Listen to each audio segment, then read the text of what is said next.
Not all stuck priorities are stuck the same way. That sounds simple, but it changes how you lead, because most teams treat drag like it is one thing.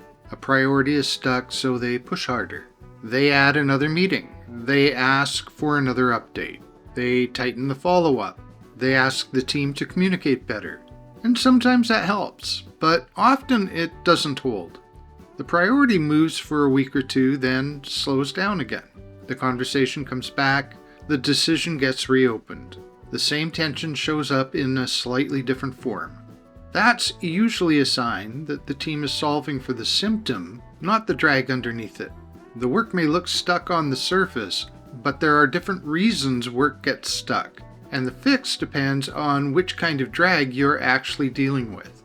I tend to look at 4 types. The first is decision drag. Decision drag is what happens when a decision was discussed but never earned enough closure to hold. People talked about it, maybe they nodded, maybe the meeting ended, maybe someone sent a recap, but the decision didn't really land. There was no clear owner. There was no defined place where the decision actually got made. There was no agreement on what would reopen it. So the decision keeps coming back. In that case, the answer is not usually another broad conversation. The answer is clear ownership and a real decision space. Who owns the call? Where does the decision get made? What would need to be true for us to revisit it? That is decision drag. The second type is alignment drag. This is one of the trickier ones because it can look calm at first. People appear aligned in the meeting, nobody pushes back, everyone seems to be on the same page. Then the work starts, and you realize people carry different interpretations into execution. One person thought the priority was speed, someone else thought the priority was quality, one person thought the founder made a final call, someone else thought the team was still exploring options. That is alignment drag. The fix isn't necessarily another meeting. The fix is usually a translation conversation. What did we each hear?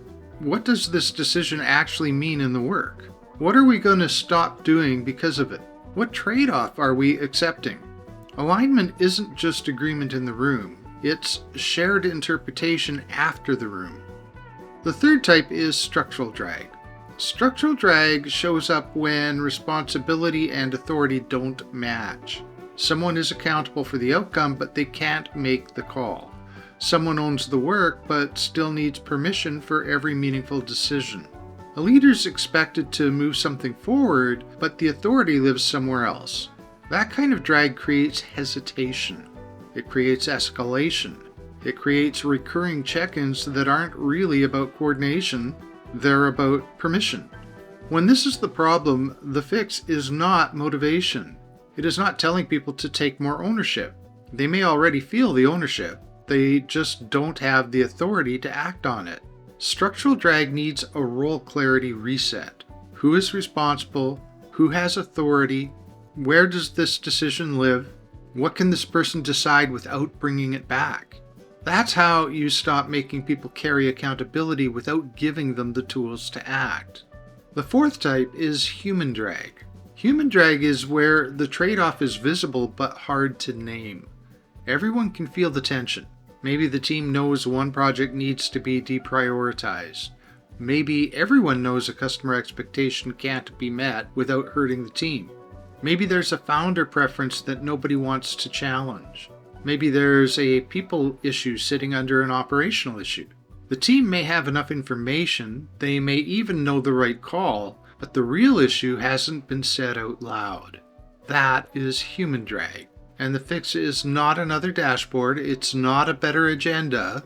It needs someone to name the thing directly enough that the team can finally work with it. This is why stuck priorities need diagnosis before action, because these types of drag can layer together. A decision that doesn't close can create different interpretations. Different interpretations can lead to misaligned execution. Unclear authority can make the hard conversations easier to avoid. And now, the team is not dealing with one clean issue. They are dealing with layered drag, and that is why pushing harder often doesn't work. The team is already working hard. The problem is that something underneath the work hasn't closed. So when a priority keeps resurfacing, pause before you add another meeting or ask for another update. Instead ask, is this a decision problem? Is this an interpretation problem? Is this an authority problem? Or is this a hard conversation problem? That one pause can save a lot of motion, because once you know which type of drag you're dealing with, the next move gets a lot clearer. If it's decision drag, close the call. If it's alignment drag, translate the decision into execution. If it's structural drag, reset responsibility and authority. If it's human drag, name the trade-off. That's exactly why I built the Hidden Drag Diagnostic. It helps you look at a stuck priority and identify what kind of drag may be sitting underneath it. It's not a personality quiz. It's a practical diagnostic for teams where the work keeps resurfacing, decisions keep getting relitigated, or conversations keep ending without resolution. You'll find the link in the description. And if this is showing up inside your leadership team, connect with me. I help founder-led teams find the drag underneath stuck priorities and close the decisions, ownership gaps, and hard conversations that keep slowing the work down. If this was useful, subscribe for more practical thinking on decision velocity, hidden drag, and how founder-led teams get unstuck. Share it with someone whose team keeps pushing harder on a priority that still will not move. And follow along for more. My name is Warren Winowski. Thanks for watching.